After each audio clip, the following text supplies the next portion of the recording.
One thing is certain. Under the rule of the gods' wives, Egypt reaches new heights and Thebes becomes one of the greatest cities in the world.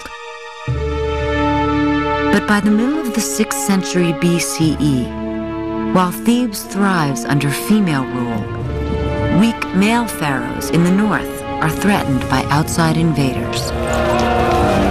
This time it is the Assyrians. The Assyrians overrun northern Egypt and eventually make their way south and surround the gates of Thebes. After several unsuccessful attempts, the Assyrians finally entered Thebes. According to the historical records of the Assyrians, it was a tremendous sack of the city. They burned the huge wooden doors that stood in the temple entryways. They took away the gold statues that stood in the sanctuaries.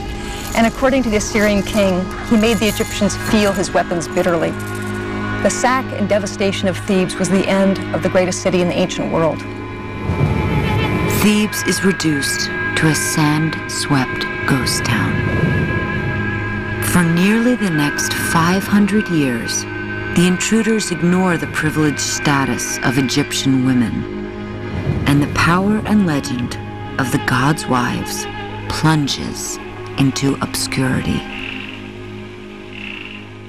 Then, in 50 BCE, an 18-year-old girl inherits the throne and reasserts the power of Egyptian women. Her name is Cleopatra.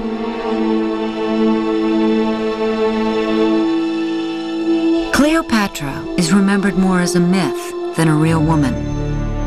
Generations have portrayed only one part of her story, that of a woman with an insatiable appetite for love and power. But a new dimension of her portrait is becoming clear. She was a capable ruler and brilliant stateswoman. Cleopatra resurrects the power of women, employing all the weapons of her predecessors: politics, religion, and seduction, to achieve supreme power over Egypt and almost the world. As master manipulator of her own image, Cleopatra bolsters her status internationally. First, she reinforces her ties to Alexander the Great and the Greeks by presenting herself in classic Hellenic style. Later, to impress the Romans, she strikes coins that represent her looking like a Caesar. And at home, to win the hearts of her people, Cleopatra assumes the image of the goddess Isis, and she is the first ruler of Egypt to speak the Egyptian language in more than 500 years.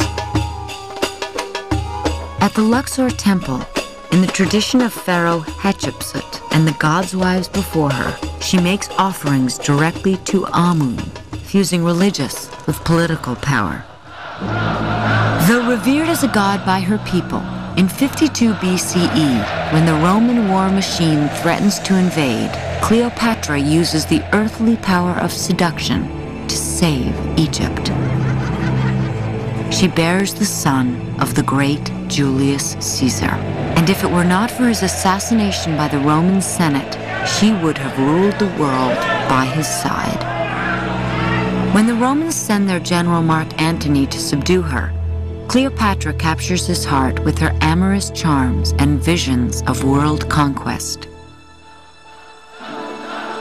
Through this romantic and political alliance, she restores Egypt to its former glory. But in 30 BCE, the Romans invade Egypt and defeat Antony and Cleopatra.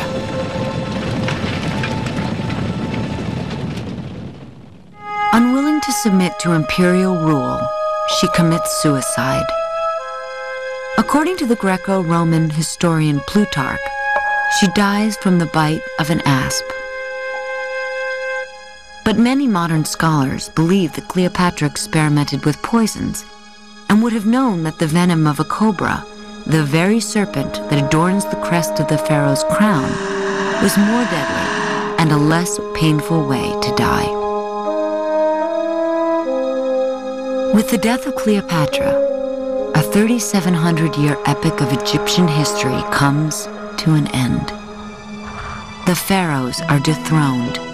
The temples of old lay in eerie silence, and women are denied their power.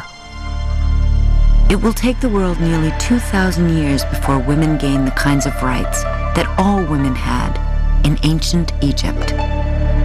If we look today at the position of women in ancient Egypt, we'll find they had more rights than any woman in any place. I think today, women today in every country should take this as a model for making a better future.